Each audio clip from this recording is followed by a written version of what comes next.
You want the moon? Just say the word and I'll throw a lasso around it and pull it down. Put that coffee down. I'm a British nanny, and I'm dangerous. It don't matter if you win by an inch or a mile. Winning's winning. That was totally wicked!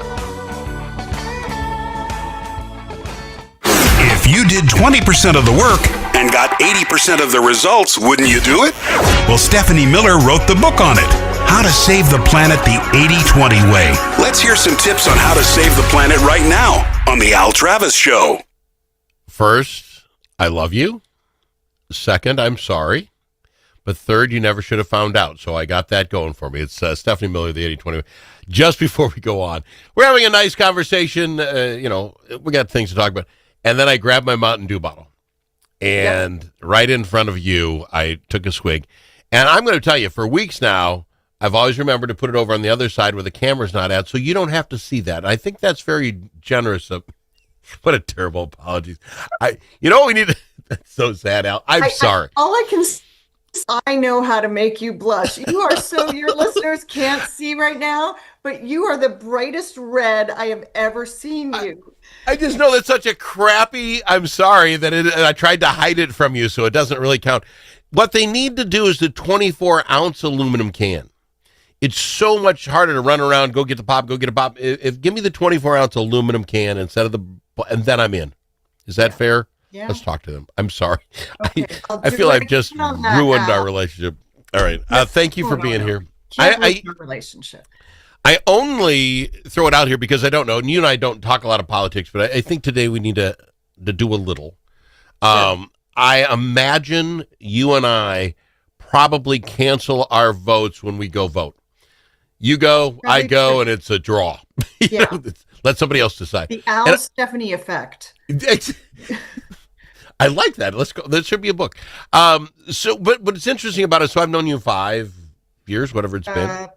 Almost 5 years. My book came out 5 years ago, October. So I think 4.5 years we've been doing this. But I find you to be a friend. I mean, quite frankly, yes. As close as people who've never met. I enjoy you a lot. When you see, and this is what I want to get from your side, I want you to speak for everybody on your side. The Charlie Kirk assassination yesterday. Yeah. How does that hit you and your circle of friends? I don't suppose you followed him. You weren't following him on the X or whatever, right? I don't really follow too many people on the political spectrum. I follow people on the environmental spectrum. Fair enough. You can argue whether those are all also affiliated politically the same way, but I would argue there's a lot of what you and I talk about that is nothing to do with politics. In fact, everything we talk about is not to do with politics, but it hit me very hard yesterday. I spoke with someone I'm very close with who was in tears when we got the news, but before we knew that Charlie Kirk had died. And my heart goes out to anyone who's suffering, but it also made me pay attention to what had happened. And of course, it was hitting all the breaking news channels anyway. And there is nobody should be assassinated in this country, period. In my view, nobody should no one should fear violence because they're sharing their views, whether they're political or not political. That's what this country, to me, is about. Free speech, freedom to express your views, unless you want to call fire when there's no fire, that's fundamental to me. So it was a punch in the gut, hit in the heart. I mean, it was horrible yesterday. And again, this is just my summation of Charlie Kirk. He was going after my kids' age. He goes to colleges. They're more my kids than me. But through them, then on the X, whatever, I started watching him. A couple of things with him I find amazing. He's a high school graduate. That was it. He must have a photogenic mind or something, because he was a religious guy and he would quote scripture, and somebody said, what about the Bible on this or that? And I'm just amazed, because I read my Bible, but in one ear, out the other, man. I don't remember the, you can't recite it. No. This guy was good at it, and then he'd do the same thing with books. The last thing I was watching him was in Europe. He was in England at some fancy pants college going against any kid. He just stood there at the podium. They'd come up with their papers, their questions, and he debated them off the top of his head. Never raised his voice. What I loved about the guy is whenever it's like, hey, here's why I stand here and why I think you should. Hey, thanks for agreeing to disagree. He said that a ton. I would imagine we should be wanting more of that. Someone on your side, go do it. Let's get to the colleges. Let's talk. The idea that someone could take that so far as to assassinate him is just stunning to me. Yeah. And I liken it to the Ronald Reagan thing. I talked with Katie.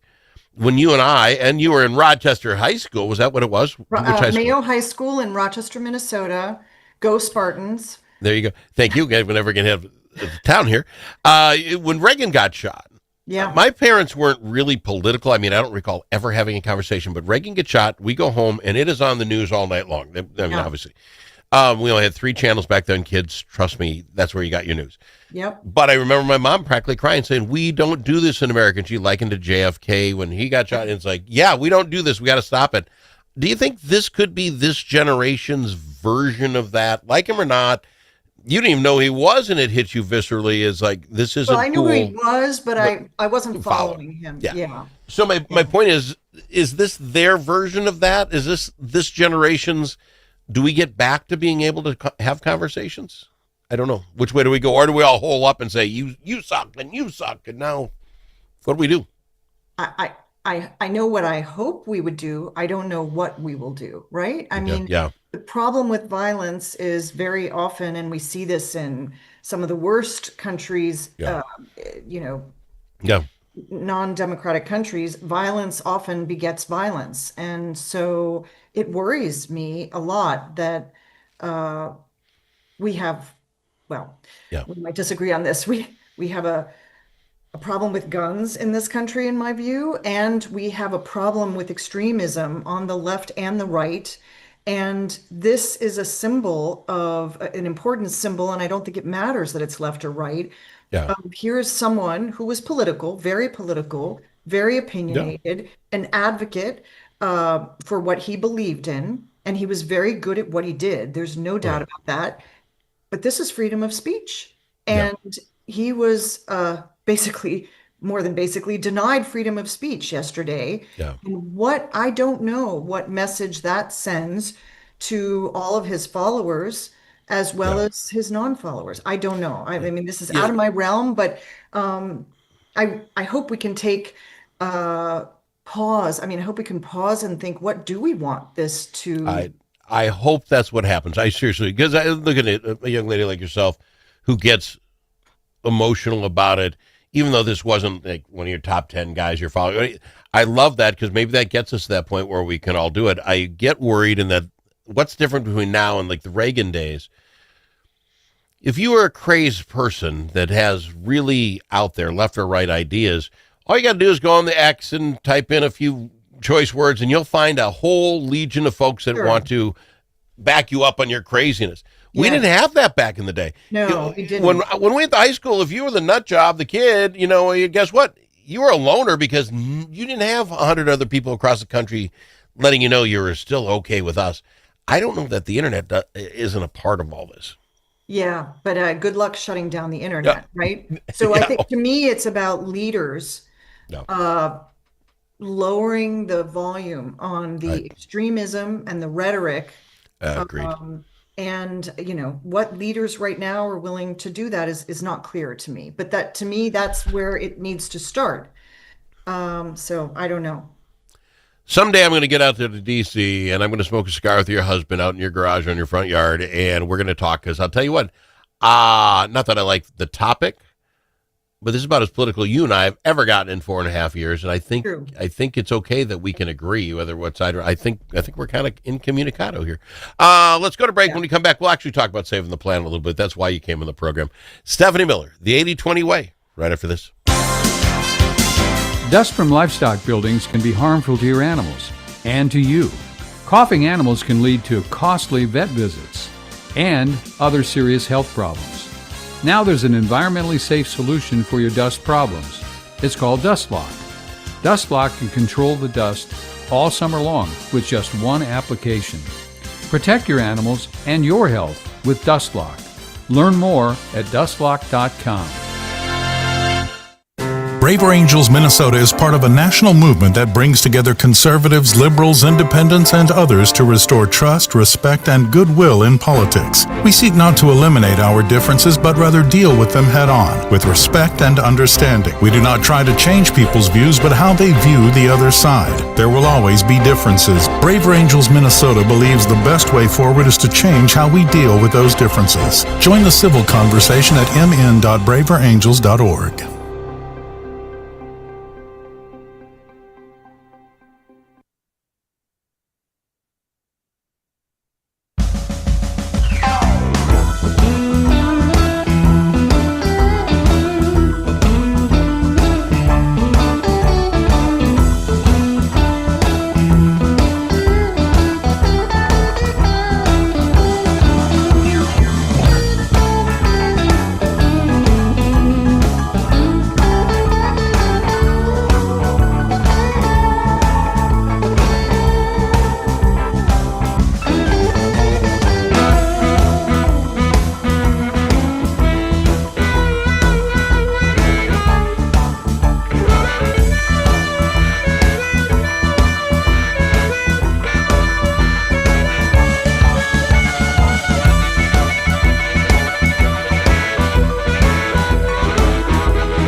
Don't need to ask him his opinion more than once. Al Travis on the Al Travis Show. Oh, we've got our Stephanie Miller, the 80-20 way. We went all political there for that first half. Stephanie, thank you for doing that. I appreciate you sharing. You get guests on, and you pretty much know what you're going to do, and then something like this happens, and you're willing to venture out a little bit. I thank you for doing that with us. I really do. Of course. What did you have to chat about today? Well, if you're up for a discussion about sustainably decluttering your garage, you're talking to the right person. I'm in the garage cleaning business. I do this every fall as far as what are you going to do? Because I'm not a hoarder, but I surely think there's a lot of uses for a lot of crap. Yeah. That doesn't, yeah. So what can you offer me? So here's my situation. Yeah, I mean, I know what you mean. I'm not a hoarder either, but you pick something up and you say, but I might be able to use this if this ever breaks or blah, blah, blah. Anyway, so my now husband and I moved in together 8 years ago, and we sort of thought we had merged households, both our second marriage. But here we were playing musical rooms because we have a small house. Every time we'd have a guest come and stay in our basement, we'd have to move boxes around into the garage, out of the garage. Yeah. And here we are 8 years later, and we suddenly scratched our heads and said, maybe it's time to do something about this. So we are attacking the house, but we're starting where he wants to start, which is the garage. All right. And we've spent all week, with breaks, but 3 or 4 hours a day working in the garage. We are not done. I would say we're not quite 50% done, but we have made huge progress. And here's the thing, which you're going to love, because I know you love to hear about the tension between my husband and me in my sustainable lifestyle and his potential reluctance. So here is the beautiful thing. Okay. If it were up to him, and most people, you identify an object that you agree you can get rid of And what do you want to do as soon as you figure that out? Recycling or garbage or sell. Yeah, or or not even try to make a decision. Just get rid of the thing because you finally made this tough decision 8 years later to get rid of it and you want it out. I get that. I want it out right away. So then the question is, how do you do it? Do you think about where it goes next? And if you put it in the garbage, it's going to go to the landfill. Yeah. And we've talked about landfill problems. So you've got a little tension between my husband and me going. And he, on this project, has graciously agreed that he will let me deal with he won't help me so much, but he'll let me deal with sustainable decluttering. So while he's wiping down shelves in the garage, I'm posting things online and trying to get rid of, yesterday, a dozen separate items. Sure. Super interesting. But here's one of my lessons. Okay. Seasonal. Go seasonal. So guess this month is September. What's coming up next month? October, Halloween. Get the Halloween stuff out. Exactly. So what do you think was the most popular thing that I posted about yesterday? We had a half shelf of Halloween, I won't say crap, decorations. Yeah. And I sifted through it. I kept a couple things just to have for the trick-or-treaters, a bowl, whatever. Yeah. And the rest of it, I posted it. I said, just watch this, Matt. And sure enough, it was the most popular thing. I had Love to, it. basically I was an auctioneer. So, and then you just have to be a little bit, thoughtful about where it goes. And you got to look at what the charities want and what they don't want. Yeah. And I could send you before and after pictures, and I will. Do, yes. And it's super exciting because we've got, this is the last thing I was going to say. Go ahead. No. So I wasn't supposed to hear, I overheard my husband talking to his sister when we had a really productive day a couple days ago. He didn't think I could hear. So he usually gives me a hard time and he says, really? So what are you who's going to take this, right? But I hear him talking to his sister and he says, you won't believe this. We put my old golf clubs up and they're not going to end up in the landfill. Somebody really wants them. We put the old Halloween stuff up and people are just scooping it up and it's not going to end up in the landfill. And he was so excited about it. So there you go. That's cool. Well, that works. Mine is more of the hoarding thing. My dad used to do mason jar after mason jar full of every extra bolt or thing you had, and you try to get them separate. And I realize I have some from my dad when he passed. I mean, I have his jars, but what's so weird about it, so I don't remember, was it a week ago?